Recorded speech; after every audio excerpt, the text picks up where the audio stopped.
इस प्रोग्राम के प्रायोजक हैं गेल इंडिया लिमिटेड।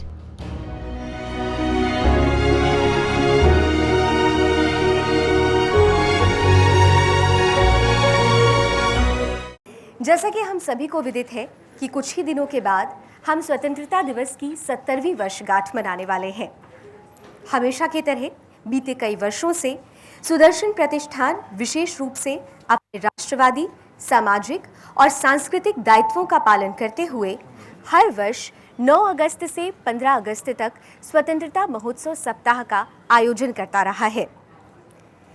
इस आयोजन के अंतर्गत हम उन वीर सपूतों को याद करते हैं जिनके बलिदान की वजह से आज हम सभी स्वतंत्र भारत के स्वच्छंद वातावरण में सांस ले पा रहे हैं। सुदर्शन परिवार के मुखिया और सुदर्शन न्यूज़ के प्रधान संपादक श्री सुरेश चौहान के जी के सानिध्य और संरक्षण में होने वाले इस आयोजन के जरिए हमें स्वतंत्रता के असल मायने समझने की राह आसान हो जाती है।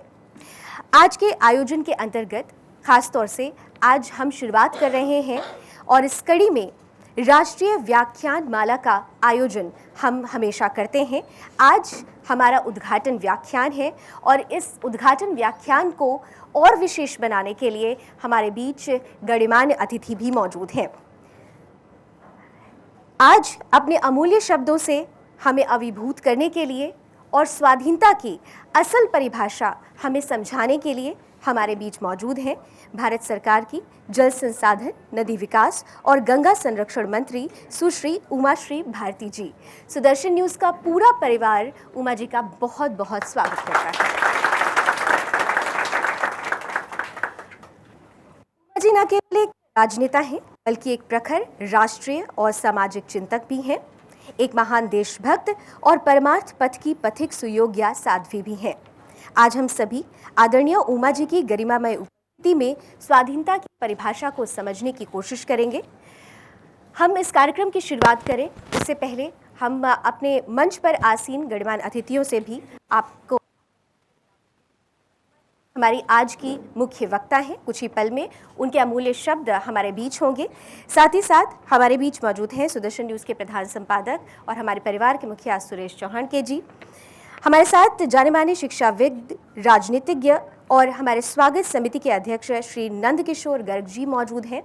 साथ ही साथ हमारे साथ जाने माने लेखक, पेशेवर इंजीनियर, एसोचैम के सब डायरेक्टर डॉक्टर ए.के. अग्रवाल जी भी मौजूद हैं जो आज के कार्यक्रम की अध्यक्षता भी करेंगे।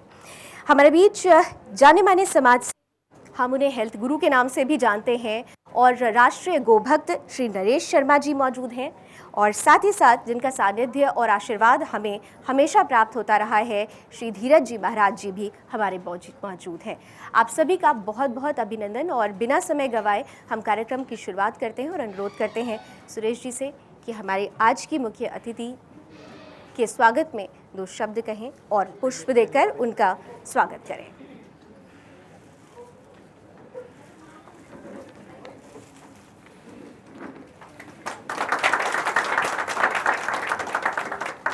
मैं नंदकिशोर गर्ग जी से भी ये अनुरोध करूंगी कि वो उमा जी को पुष्प देकर उनका स्वागत करें।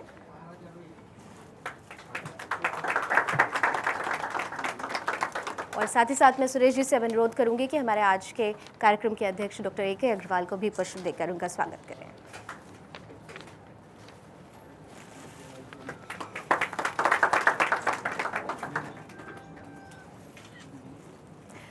और अब प्रधान संपादक श्री सुरेश चौहान के जी आज के कार्यक्रम की प्रस्तावना आपके बीच रखेंगे।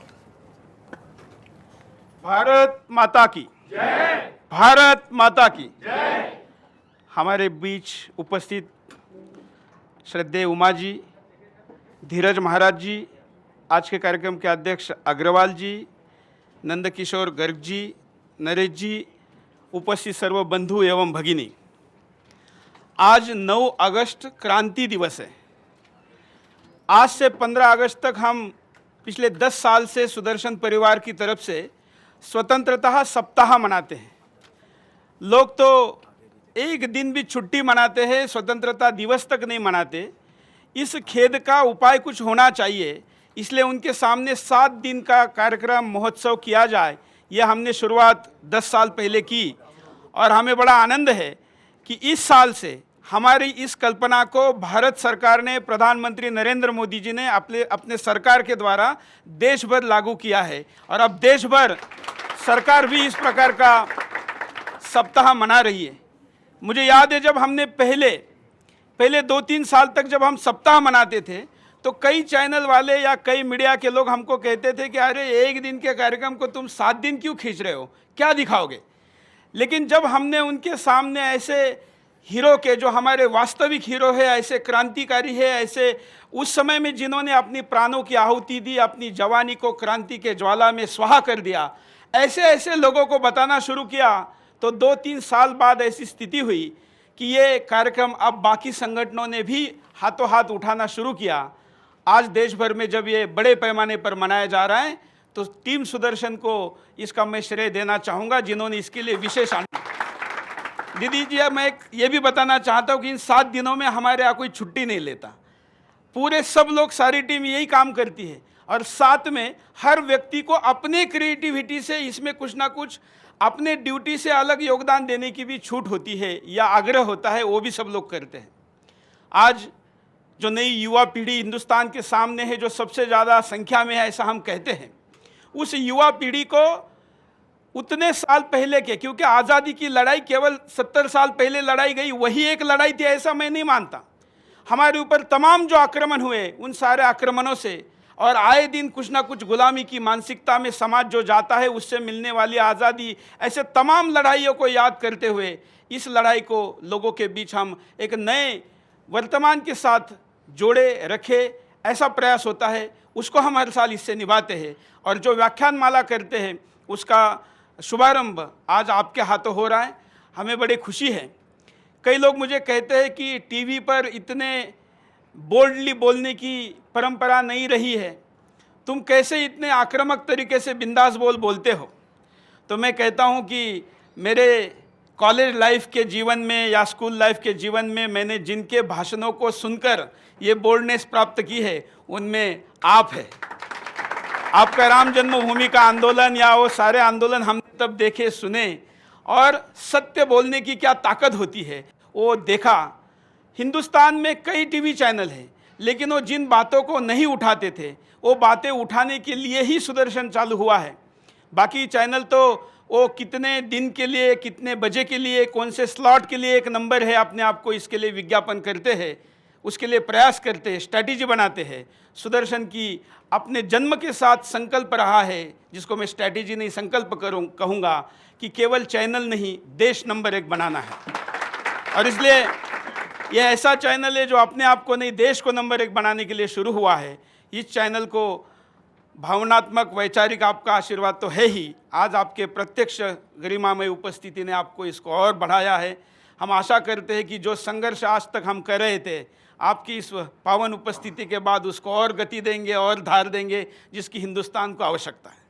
धन्यवाद। और बहुत बहुत धन्यवाद सुरेश जी का। और अब हम बिना समय गंवाए अनुरोध करेंगे आज की गणमान्य माननीय मुख्य वक्ता उमा भारती जी से कि वो स्वाधीनता की जो असल परिभाषा है, जिसे शायद जो आज की युवा पीढ़ी है वो दूसरे ही शब्दों में ले जाती है, उसके असल मायने हमारे बीच रखें। उमा जी। मेरे को जैसा सुरेश चौहान जी ने कहा, ये अनुमान नहीं था कि यहाँ मेरा भाषण होना है। मैं तो बहुत दिनों से अपनी ओएसडी नंदिता पाठक से कह रही थी कि सुदर्शन चैनल पे मुझे जाना है, तो उन्होंने मेरे को कहा कि उनका एक विशेष कार्यक्रम होता है 9 अगस्त को, उसमें आपको चलना है। तो अभी मैंने रास्ते में ज़रूर उनसे पूछा कि वहाँ क्या होना है, तो उन्होंने मुझे बताया कि शायद वहाँ पर कुछ स्टूडियो के अंदर कोई कार्यक्रम रखा हुआ है। मुझे बहुत अच्छा लगा है कि सुदर्शन चैनल ने 9 अगस्त से इस प्रकार का कार्यक्रम आरंभ करके और पूरे सप्ताह भर एक देशभक्ति का वातावरण वो निर्मित करते हैं, और उस वातावरण को निर्मित करने में पूरे स्टूडियो का माहौल भी वो देशभक्ति से भर देते हैं। ऐसा मैं जैसे ही अंदर पहुंची तो मुझे देखने को मिला। अब इसमें वो जो बात कर रहे थे मेरे बोलने की, तो चूँकि मैं तो प्रस्तुत नहीं थी विषय के लिए, लेकिन स्वाधीनता एक ऐसा विषय है जिसमें कि आपको प्रस्तुत होने की ज़रूरत होती नहीं है, आपके मन के अंदर उसके प्रति आस्था होनी चाहिए। आज अगस्त क्रांति का प्रारंभिक दिवस था। अंग्रेज़ों को भारत छोड़ देना चाहिए और भारत के लोगों को अपने तरीके से रहने का, शासन चलाने का अधिकार मिलना चाहिए। ये बात मुंबई के मैदान से शुरू हुई थी और अंत में आज तक वो लड़ाई चल रही है, क्योंकि प्रशासनिक तौर पर भले ही हम स्वाधीन हो गए हैं, लेकिन स्वाधीनता की जो सर्वांग व्याख्या होती है, उस व्याख्या के हिसाब से अभी थोड़ा और समय हमको लगना है। इसलिए मुझे पता है कि ये चैनल है, प्राइवेट चैनल है, लेकिन जब मोदी जी ने भारत के प्रधानमंत्री पद की शपथ ली तो मुझे लगता है कि सुरेश जी को याद आ जाएगा, या तो न्यूयॉर्क का या इंग्लैंड का कोई अखबार था जिसने लिखा कि अब भारत अंग्रेज़ों से मुक्त हुआ है।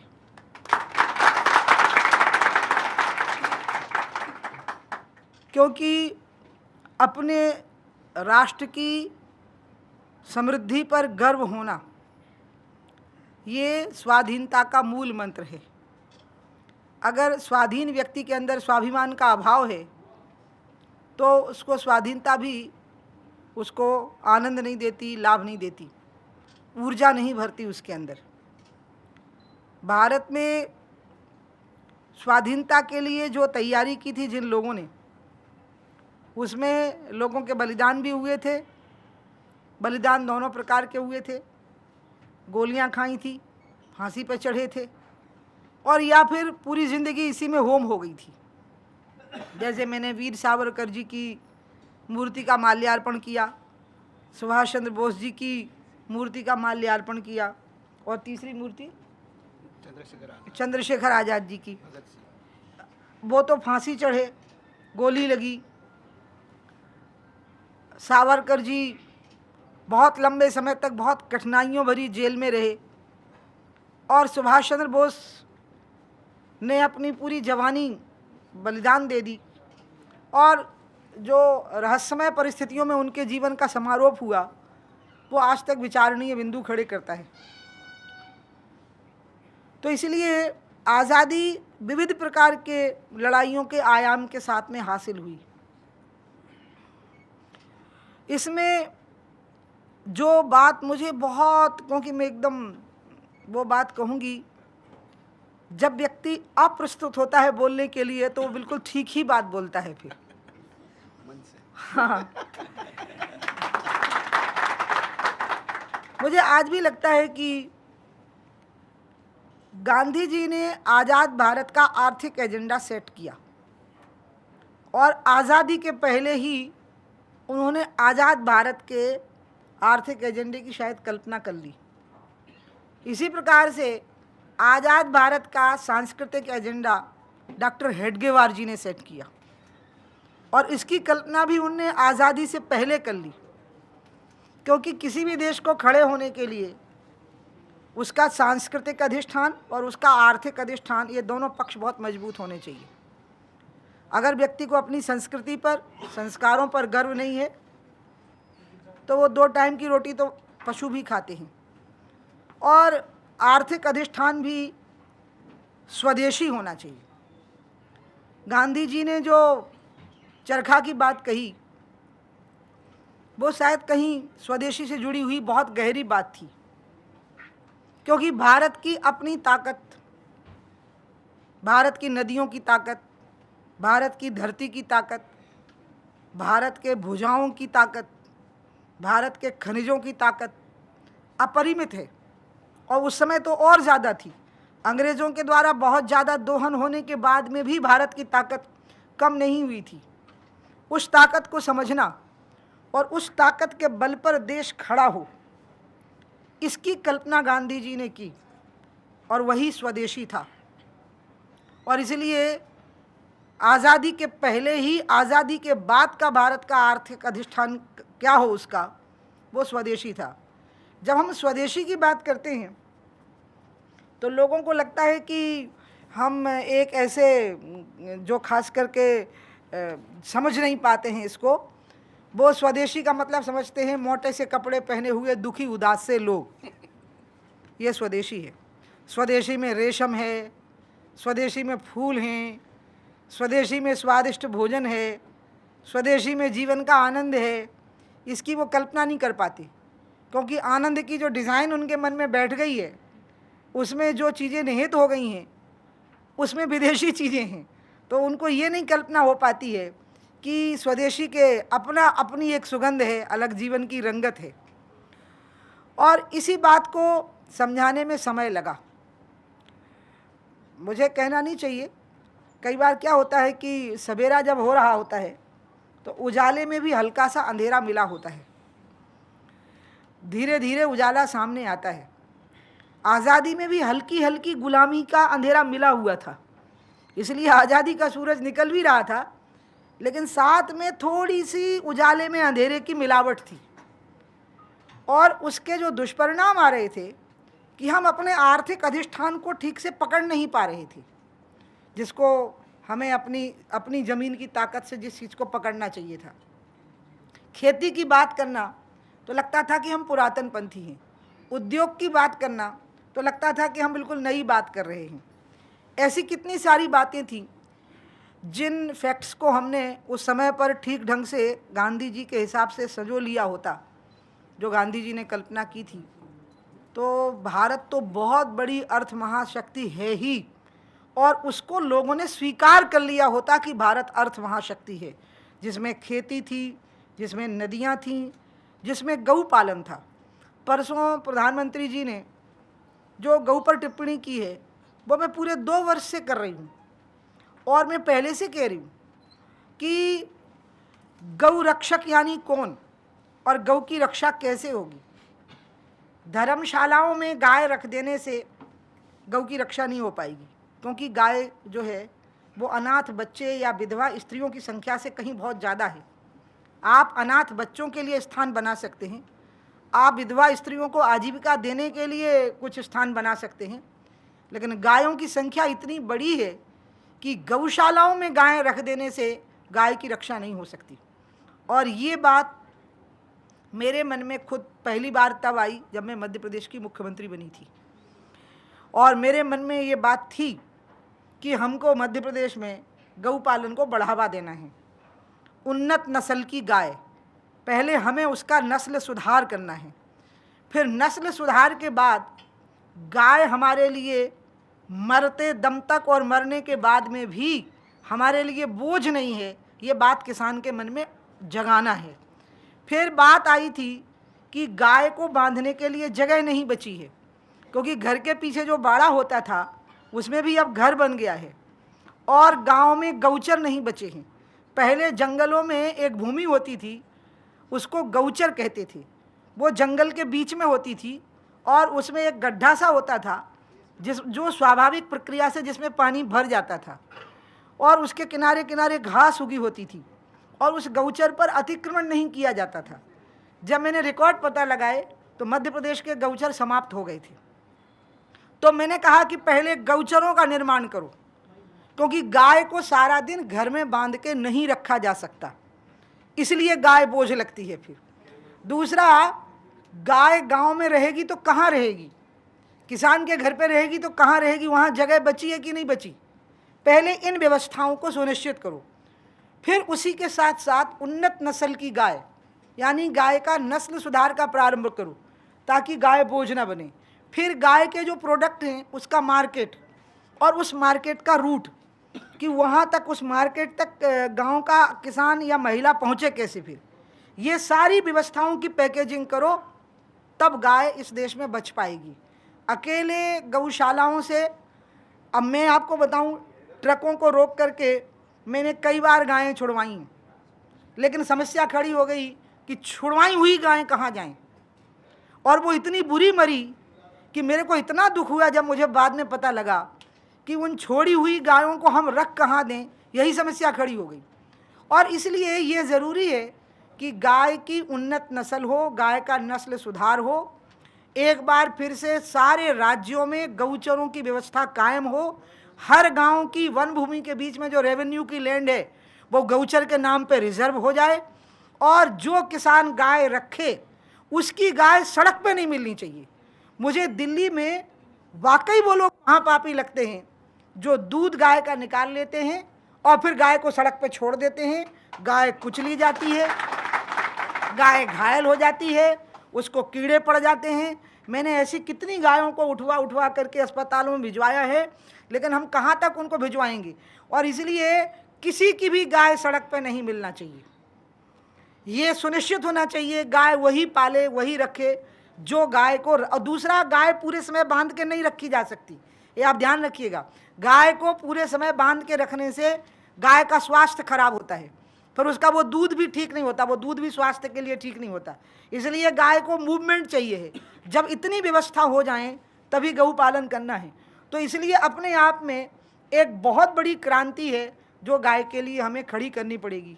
गांधी जी ने कहा था गाय के बारे में कि मेरे को अगर अंग्रेज़ कहेंगे कि तुम्हें आज़ादी मिलेगी लेकिन कंडीशन ये रहेगी कि आज़ादी के बाद देश में गौ की हत्या होगी, तो मैं उनको कहूँगा कि मैं अंग्रेज़ों का राज स्वीकार कर लूँगा लेकिन आज़ाद भारत में गौ की हत्या को स्वीकार नहीं कर पाऊँगा। अब ये तो हो गई एक सैद्धांतिक बात, लेकिन जब इसका व्यवहारिक पक्ष हम देखते हैं तो हमने इसको कहाँ उलझा दिया। हमने गाय को एक ऐसी जगह पर उलझा दिया है जिसके कारण कि भारत के आर्थिक अधिष्ठान का एक महत्वपूर्ण बिंदु सांप्रदायिक उलझनों में उलझ गया। गाय का जो दूध है उसका जो स्वास्थ्य से संबंध है, हिंदू को अगर अपने बच्चे को गाय का दूध पिलाना है तो मुसलमान को भी अपने बच्चे को स्वस्थ रखने के लिए गाय का दूध पिलाना जरूरी है। हिंदू अगर धर्म के नाते से माँ गाय को माँ कहता है तो मुसलमान भी दूध के नाते से गाय को माँ कहेगा, उसका सम्मान करेगा।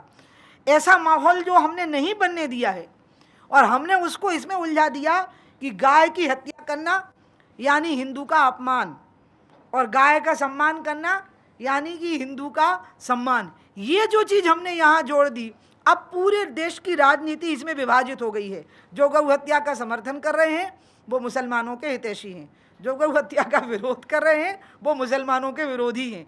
जबकि गाय की ज़रूरत दोनों को है, हिंदू को भी है और मुसलमान को भी है। आज देश में किसान आत्महत्या क्यों कर रहे हैं?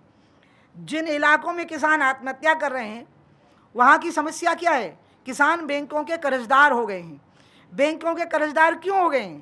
क्योंकि उनने वो मशीनें खरीदी हैं जिसके लिए उन्हें बैंकों से कर्जा लेना पड़ा। गऊ के बैल से होने वाली खेती लगभग बंद हो गई और ट्रैक्टर से होने वाली खेती शुरू हो गई, और इसमें हिंदू और मुसलमान दोनों कर्जदार हो गए। इसलिए मैं आज अपील करूंगी सुदर्शन चैनल के माध्यम से कि गाय अकेला हिंदू का एजेंडा नहीं है, गाय भारत के गरीब किसानों का एजेंडा है जिसमें हिंदू और मुसलमान दोनों शामिल हैं। मैं ये कहना चाहती हूँ कि उसमें हिंदू और मुसलमान दोनों शामिल हैं। इसलिए अगर गाय के अस्तित्व की रक्षा करनी है तो पहले इसको इससे बाहर निकालिए, इस डिबेट से, इस एजेंडा से इसको बाहर करिए। गाय भारत का आर्थिक एजेंडा है और ये भारत के लोगों की संस्कृति है कि हम अपनी हर चीज़ को धर्म से जोड़ देते हैं। वो हमारा स्वभाव है, ये सनातन स्वभाव है हमारा कि हम हर चीज़ को धर्म से जोड़ते हैं, क्योंकि हमने सब में भगवान का रूप देखा है। तो हम सूरज को भी देवता मानते हैं, हम चंद्रमा को भी देवता मानते हैं, हम नदियों को भी देवता मानते हैं, हम पेड़ पौधों को भी देवता मानते हैं, हम माँ बाप को भी देवता मानते हैं, हम पति को भी देवता मानते हैं और हम पत्नी को भी देवता मानते हैं और हम बच्चों को भी भगवान मानते हैं और हम मेहमान को भी भगवान मानते हैं। हम धरती से लेकर के आकाश तक ऐसा कोई बचा नहीं है जिसको ना हम मानते हों और जिसकी ना हम पूजा करते हों। हर कंकड़ में हमें शंकर दिखाई देता है। बबूल के पेड़ के नीचे भी कोई सिंदूर लगा देगा तो हम वहाँ भी मत्था टेक के आएंगे। हम दरगाह शरीफ पर भी जाते हैं, हम हाजी मलंग पे भी जाते हैं, हम फतेहपुर सीकरी में भी जाते हैं, हमें कोई फ़र्क ही नहीं पड़ता। 33 करोड़ देवी देवताओं में 2-4 कब शामिल हो जाते हैं हमें पता नहीं लगता है। 18 पुराणों में 4-5 किताबें कब शामिल हो गई हमें फ़र्क ही नहीं पड़ता इन सब चीज़ों से। और हमें किसी भी स्थान का मत्था टेक देने में और उसका सम्मान कर लेने में हम कम हिंदू नहीं हो जाते हैं। मैं अगर हाजी मलंग चली जाऊंगी तो भी मैं उतनी हिंदू रहूंगी, मैं अगर दरगाह शरीफ चली जाऊंगी तो भी मैं उतनी हिंदू रहूंगी, क्योंकि मैं बैप्टाइज करके हिंदू नहीं बनाई गई हूँ, मैं हिंदू माँ बाप की संतान हूँ, मैं इसलिए हिंदू हूँ और इस नाते से मैं जन्मतः हिंदू हूँ। और अगर मैं जन्मतः हिंदू हूँ तो मेरे लिए तो जो हिंदू दृष्टिकोण है वो हिंदू दृष्टि मेरे पास में है, और उस हिंदू दृष्टि के कारण मैं गाय को माँ कह रही हूँ, क्योंकि माँ दूध पिलाती है तो गाय भी दूध देती है, इसलिए गाय मुझे माँ लगती है। और हमने जैसे ही गाय को माँ कहा तो जो तुष्टीकरण की राजनीति कर रहे थे और जिनको हिंदुओं का मजाक बनाने में वोट मिलता था, उन लोगों ने गाय को ऐसे निशाने पर ला दिया कि गाय हिंदू एजेंडा लगने लगी। याद रखिएगा, गाय भारत का इकोनॉमिक एजेंडा है। भारत के किसानों की बहुत बड़ी दुर्दशा का कारण बैलों की कमी होना बना है। भारत के किसानों की तकलीफ का बहुत बड़ा कारण गाय की नस्ल सुधार नहीं होना बना है। गाय की जितनी ज़रूरत हिंदुओं को है उतनी ही ज़रूरत मुसलमानों को है, यह भी ध्यान में रखिए।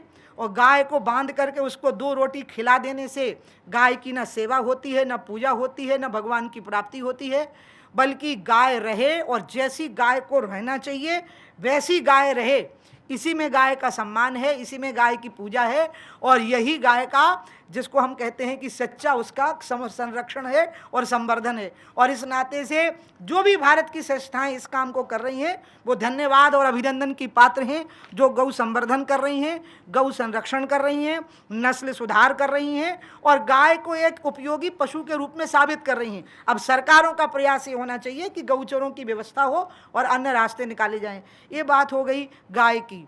अब मैं दूसरी बात पे आऊँगी, खेती की। खेती के बारे में गांधी का विचार था कि भारत का जो रीढ़ की हड्डी होगी वो खेती होगी, क्योंकि ये कृषि प्रधान धर्म प्राण देश था, धर्म इसके प्राण थे और कृषि प्रधान देश था। एक अंग्रेज आया था हमारे देश में, वो इसकी स्टडी करने आया था कि भारतीयों का अंग्रेजीकरण कैसे किया जाए, क्योंकि भारतीयों का चक्कर क्या होता है कि सुरेश पैंट शर्ट भले ही पहन लेगा इंग्लैंड वाला, लेकिन टीका लगा हुआ है, ये जोधपुर वाला, हाँ ये जोधपुर टीका लगा हुआ है। अब ये चीज़ कैसे जाए साहब, ये बड़ी मुश्किल है। और ये अभी है इतने दिनों के बाद। तो जब अंग्रेज़ों का राज था तो यहाँ पर एक अंग्रेज़ रिसर्च कर रहा था, मुझे उसका नाम भूल गया, वो अपने दोस्त कलेक्टर के यहाँ पर रुका वो, और वो उसके साथ घूमने निकला बाज़ार। कलेक्टर पैदल जा रहा था और वो साथ में दोस्त उसका चला, तो उसने देखा कि सारे दुकानदार उतर उतर करके आए और वो कलेक्टर के सामने ऐसे, अंग्रेज़ कलेक्टर के सामने हाथ जोड़ के खड़े थे। पीछे से चल रहा था उसका पेशकार जो होता है ना, जो फाइल लेके चलता है, तो ऐसे बस्ता दबाए हुए था।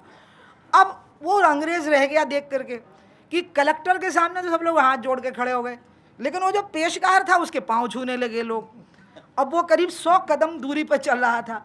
अब क्या हुआ कि जब पहुंच गए ऑफिस में कलेक्टर, तो फिर वो अंग्रेज वापस लौटा, वो दुकानदारों से मिला, बोला कलेक्टर निकला तो आप लोग हाथ जोड़ के खड़े हो गए, और जब वो पेशकार निकला तो आपने उसके चरण छुए, क्या बात थी? तब दुकानदारों ने कहा कि देखो वो तो कलेक्टर हैं तो हमें हाथ जोड़ के खड़ा होना था, लेकिन वो जो पेशकार हैं ना वो पंडित जी हैं, वो हमारे घर में सत्यनारायण की कथा करने आते हैं छुट्टी वाले दिन, इसलिए हमने उनके चरण छुए। तो उस अंग्रेज ने लिखा कि भारत की धरती पर राज हो सकता है लेकिन भारत के मन पे राज्य नहीं हो सकता, क्योंकि भारत का जो मन है उस पे उनकी परंपराएं और उनके संस्कार राज्य करते हैं।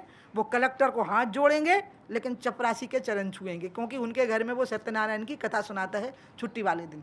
इसलिए हमारी अपनी जो ताकत थी, उस ताकत में हमारी परंपराएं, हमारे संस्कार ये हमारे अंदर बैठे हुए थे। हम कृषि प्रधान धर्म प्राण थे, धर्म हमारा प्राण था। धर्म यानी क्या?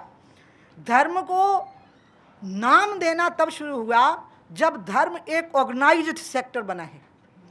धर्म कभी भी पहले, आज से करीब 2500 साल पहले तक धर्म का नाम ही नहीं होता था। ये तो निरंतर चलने वाली एक अनुभवों की प्रक्रिया थी, श्रृंखला थी, कि व्यक्ति ईश्वर के नज़दीक पहुंचना चाहता है और उसके वो जो जो रास्ते निकाल रहा है वो उन रास्तों के बारे में अगर सिद्ध हो गया है तो कुछ बोल रहा है, तो वो ही श्रुति स्मृति और शास्त्र बनते चले गए। इसलिए 2500-3000 साल पहले दर्शन के रूप में धर्म मौजूद था, श्रवण के रूप में धर्म मौजूद था, निधिध्यासन के रूप में धर्म मौजूद था, निरंतर प्राप्त होने वाली अनुभूतियों के रूप में धर्म मौजूद था। लेकिन धर्म एक ऑर्गेनाइज्ड सेक्टर नहीं था, ऑर्गेनाइजेशन नहीं था, क्योंकि धर्म जब ऑर्गेनाइजेशन बन जाता है तो पॉलिटिक्स बन जाता है, और जब वो पॉलिटिक्स बन जाता है तो वो सत्ता को प्राप्त करने का एक माध्यम बन जाता है। इसलिए हम जिसको धर्म कह रहे हैं, और जब हम धर्म प्राण शब्द का प्रयोग भारत भूमि पर रहने वाले लोगों के लिए कर रहे थे, तब धर्म का नाम नहीं था, धर्म ही उसका नाम था। फिर अलग से, क्योंकि वो ऑर्गेनाइज्ड सेक्टर नहीं था, तो इसलिए उसका अलग से कोई नाम नहीं था। धर्म यानी क्या? जो धारण करे।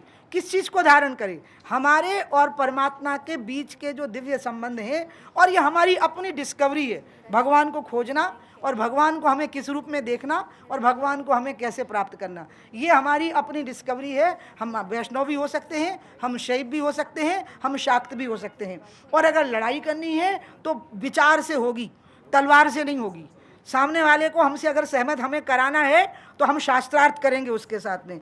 महात्मा बुद्ध के समय पर और उसके पहले भी शास्त्रार्थ हुए हैं। आदि शंकर ने शास्त्रार्थ किए हैं कि तुम्हारी बात सही लगेगी तो हम तुम्हारे अनुयायी हो जाएंगे, हमारी बात सही लगेगी तो हमारे अनुयायी हो जाना है। ये हमारे लिए धर्म की समझ थी। इसलिए मुझे पता है कि भारत में थोड़ी देर के लिए ऑर्गेनाइज्ड सेक्टर के रिलीजन को देख करके लोग भौचक्के के रह गए होंगे, जब उनको ये कहा गया होगा कि हमारी किताब अच्छी है, हमारा ग्रंथ अच्छा है, हमारा पंथ अच्छा है, हमारी पूजा विधि अच्छी है, हमारा इष्ट अच्छा है, ये अपनाओ, नहीं तो तुम जिंदा नहीं रह पाओगे। तो बेचारा थोड़ी देर तो रह गया होगा।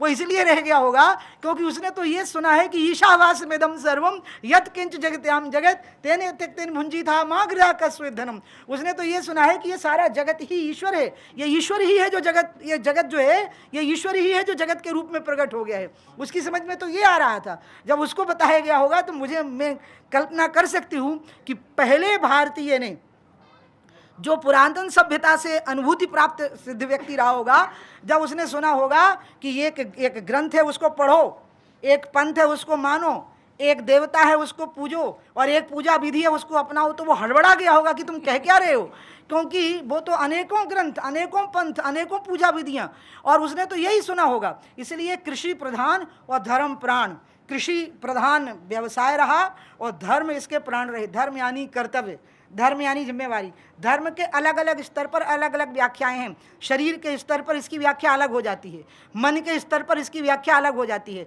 बुद्धि के स्तर पर इसकी व्याख्या अलग हो जाती है, और आत्मा के स्तर पर इसकी व्याख्या अलग हो जाती है। और इस चीज़ को समझने के लिए भारत में पैदा होना बहुत ज़रूरी है। जो बात मैं आपको बता रही हूँ, इस बात को समझने के लिए भारतीय शास्त्रों को और भारतीय वांग्मय को समझना बहुत ज़रूरी है। आप ध्यान रखिएगा, क्योंकि स्वामी विवेकानंद ने जो शिकागो में किस्सा सुनाया था वो मुझे आपको रिपीट करने की ज़रूरत नहीं है। जब एक जोर का तूफान आया और एक मेढक कुएं में जाकर के गिरा, तो कुएं में रहने वाले जो 10-50 मेढक थे उनने उसका स्वागत किया और कहा आओ, कितना अच्छा रहा तुम आ गए। तो वो घबराने लगा वहाँ पर, तो कहाँ से आए हो तुम? उसने कहा समुद्र से। तो समुद्र क्या होता है? तो उसने बताया कि बहुत बड़ा होता है। तो कुएं के मेढक ने छलांग लगाई 1 फीट की, क्या इतना होता है? उसने कहा नहीं, इससे बड़ा होता है। 5 फीट की लगाई, इतना होता है? नहीं, इससे बड़ा होता है। 10 फीट की छलांग लगाई, क्या इतना होता है? उसने कहा समुद्र वाले मेढक ने कि नहीं, इससे बड़ा होता है। तो अंत में उन्हीं मेढकों के झुंड के एक मेढक ने इस किनारे से उस किनारे तक छलांग लगाई कुएं के, और कहा क्या इस कुएं के बराबर होता है समुद्र? तो समुद्र वाले मेढक ने कहा नहीं, इससे बड़ा होता। तो सारे मेढक बोले कि इसको मिलके मारो, ये झूठ बोल रहा है, क्योंकि कुएं से बड़ा तो कुछ हो ही नहीं सकता। तो मैं कुएं के मेढकों को नहीं समझा पाऊंगी कि समुद्र क्या होता है। इसलिए भारतीय वांग्मय को समझने के लिए, भारत के इस सोच को समझने के लिए कि एकम सद्विप्रा बहुधा बदंती, यहाँ की धरती में जन्म लेना जरूरी है। और यहाँ की जो संस्कृति की सोच है, उस सोच को जो समझ लेगा वो कभी किसी से झगड़ा करेगा नहीं, वो कभी किसी को अपने से कम मानेगा नहीं, और वो बात जो भी कहेगा वो बात के जरिए कहेगा, हाथ के जरिए नहीं कहेगा। ये आप मान करके चलिए। अब आई बात भारत के आर्थिक अधिष्ठान की। आज मोदी जी ने उस बात को पकड़ा।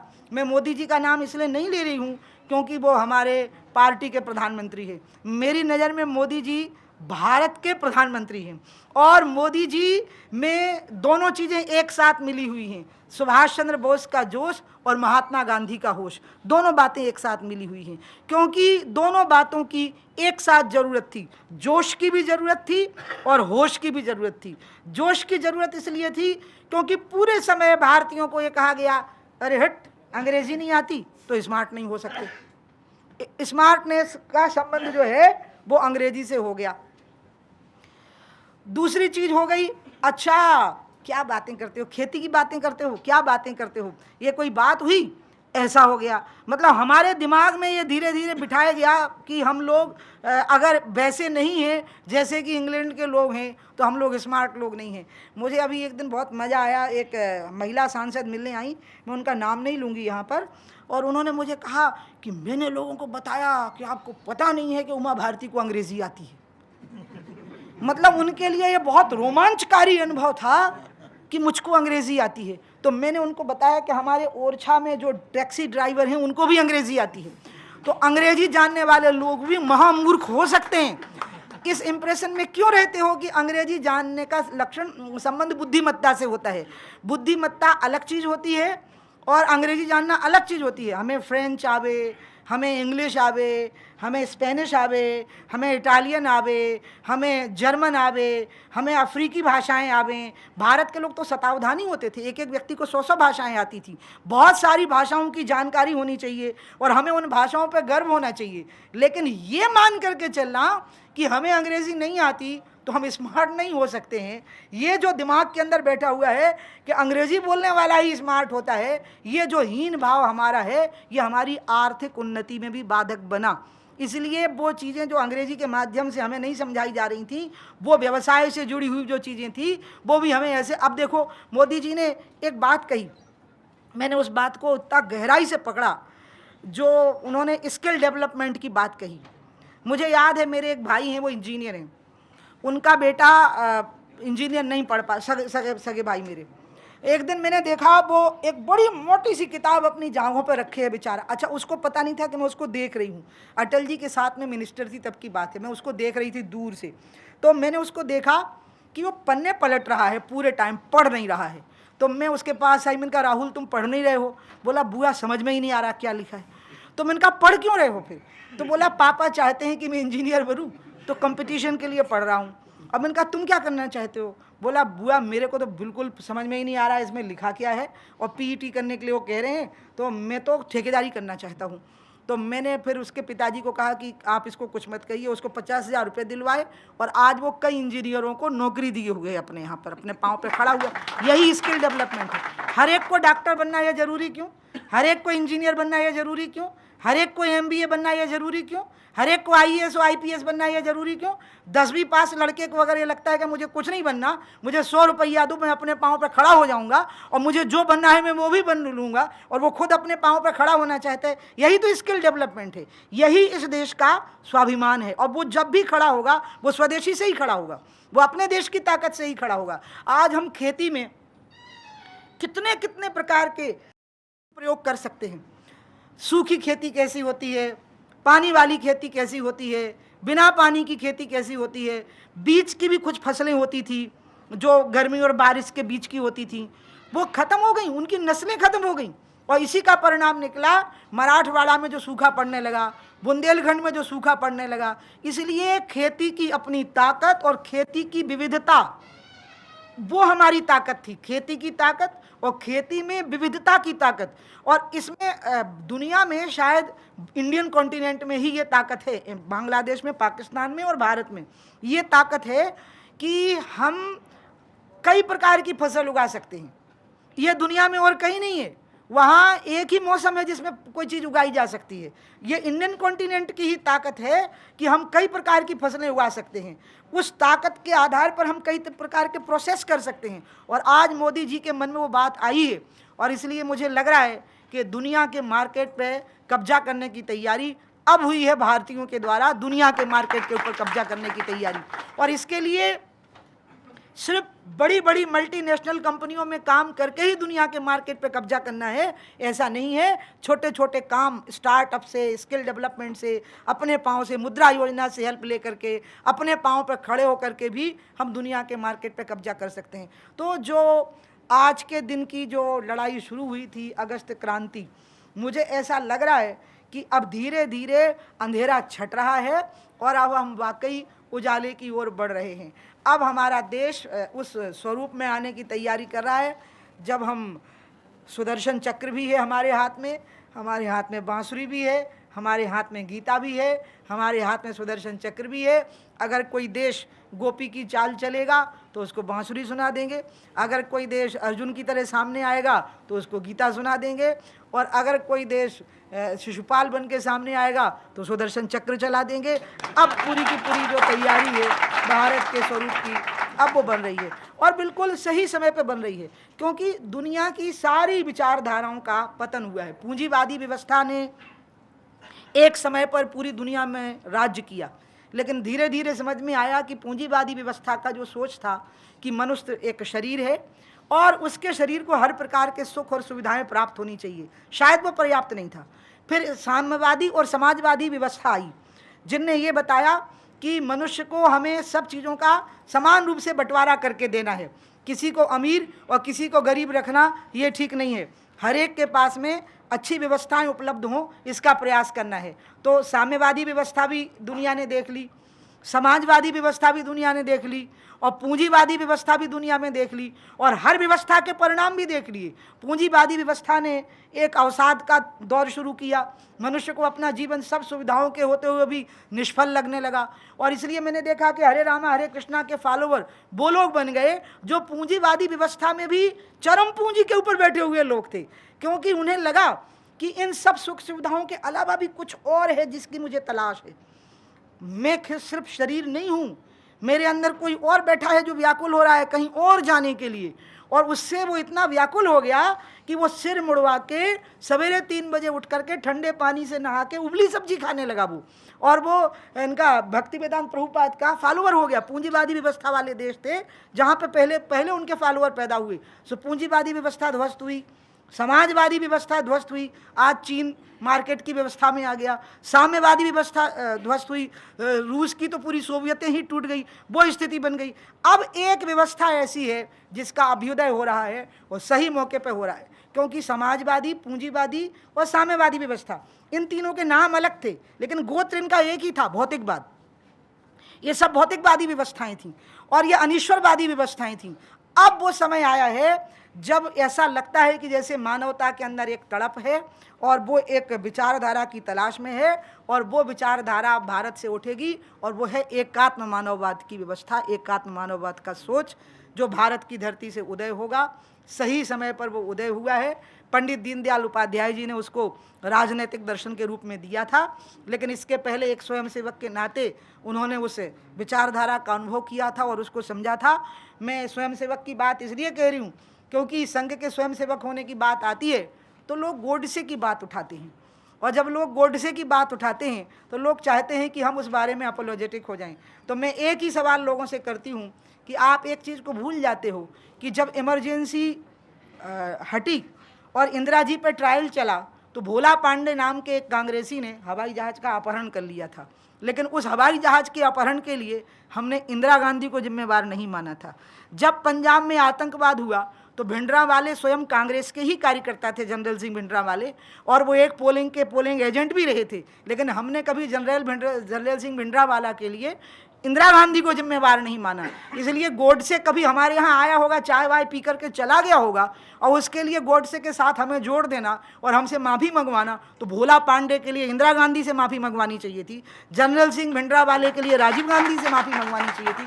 कोई व्यक्ति अगर कभी आ गया अचानक हमारी व्यवस्था में और 1 आध घंटे हमारे साथ बैठ करके चला गया और उसके लिए हमेशा हम पे दोषारोपण हो और हम भी ऐसे सिर झुका करके बैठे रहें, मैं तो इसके लिए कभी तैयार नहीं होती। और इसलिए जब मैं मुख्यमंत्री बनी तो मेरा स्वागत करते हुए वहाँ की नेता प्रतिपक्ष ने कहा कि आप तो आरएसएस के एजेंडा पे चलेंगी। माफ़ करना सुरेश जी, मैं उसकी चर्चा कर रही हूँ यहाँ पर।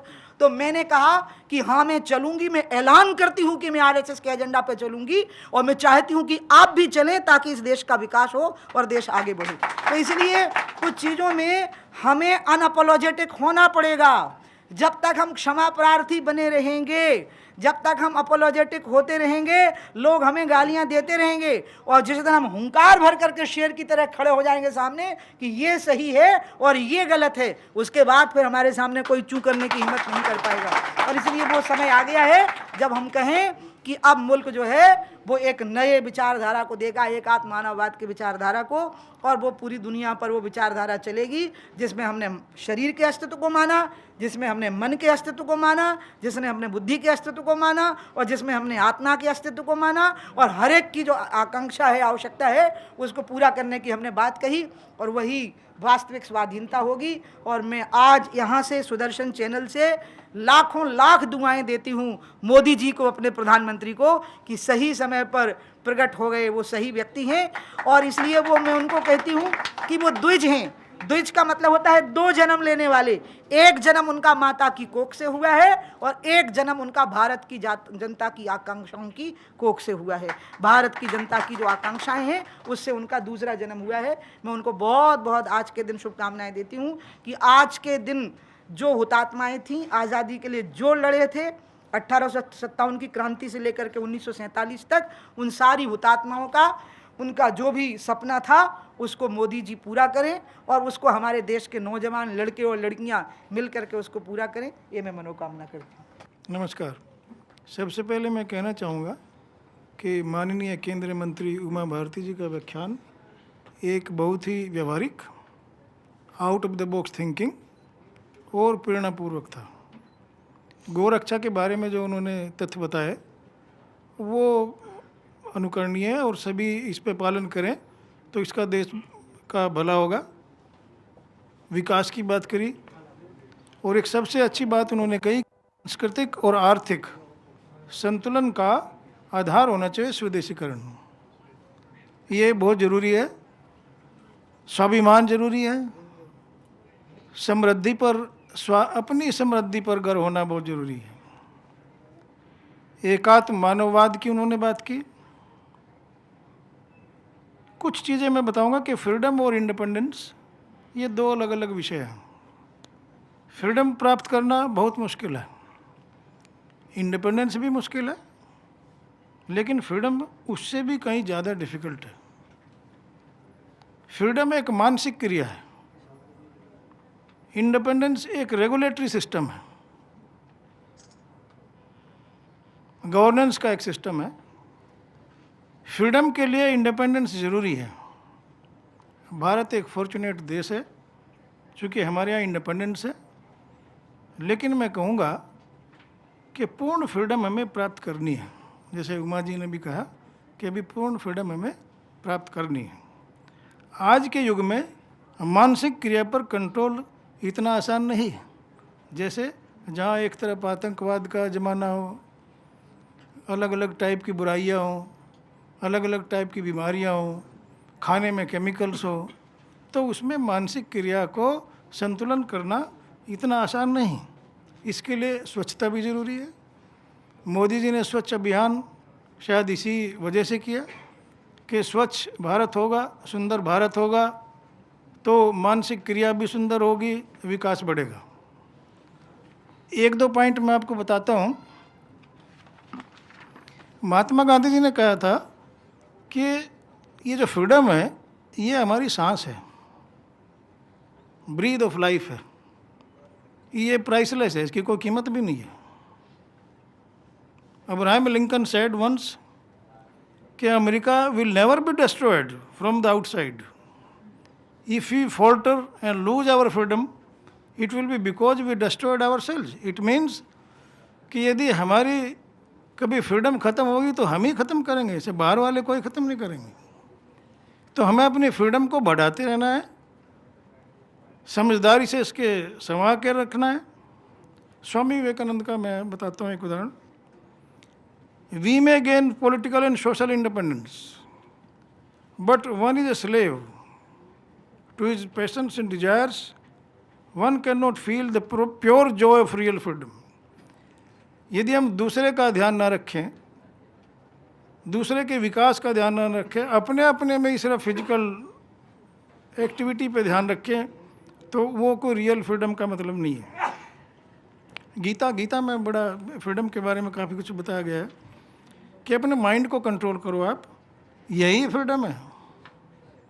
उमा जी ने भी बताया कि मानसिक क्रिया है, और इसमें यदि हम विकास चाहते हैं तो अपने मानसिक संतुलन को बनाए रखें। जैसे गोरक्षा का जिक्र किया कि अननेसेसरली हम किसी के दूसरों के बहकावे में ना आए, रिएक्ट कम करें, एक्ट ज़्यादा करें, रिएक्ट कम करें। अपनी आत्मा की आवाज़ ज़्यादा सुने, क्योंकि आत्मा की आवाज़ हमेशा प्योर ही होती है, चाहे वो मुसलमान हो या हिंदू हो या क्रिश्चियन हो। तो एक और है, थॉमस जेफरसन ने कहा, ये आखिर में ये एक है कि government is best which governs the list because it's people discipline themselves. ये प्रधानमंत्री मोदी जी ऑलरेडी कर रहे हैं, जैसे स्किल इंडिया, डिजिटल इंडिया, तो काफ़ी प्रोग्राम्स इन्होंने इंडस्ट्री में भी शुरू किए हैं। ये उसी का एक नज़रिया है कि हम अपने आप को स्वदेशीकरण से ऊपर उठाएं। तो मेरा बस इतना ही कहना है। धन्यवाद। अभी एक बड़ी अच्छी बात कह रहे थे तो मैंने कहा मैं कह दूं, फ्रीडम और independence, it's really beautiful. Freedom मन की बात है, विचार की स्वतंत्रता। इंडिपेंडेंस जो है वो प्रशासनिक है, निजी जीवन में है। हाँ, तो इसलिए फ्रीडम को तो आप जम के एंजॉय करिए मन में, मानसिक स्वतंत्रता को, मानसिक विचारधारा को, उसकी जितनी उड़ान भरी जाए। मुझे बहुत अच्छा लगा सुरेश ने बुलाया, मुझे सुरेश से बहुत प्यार है,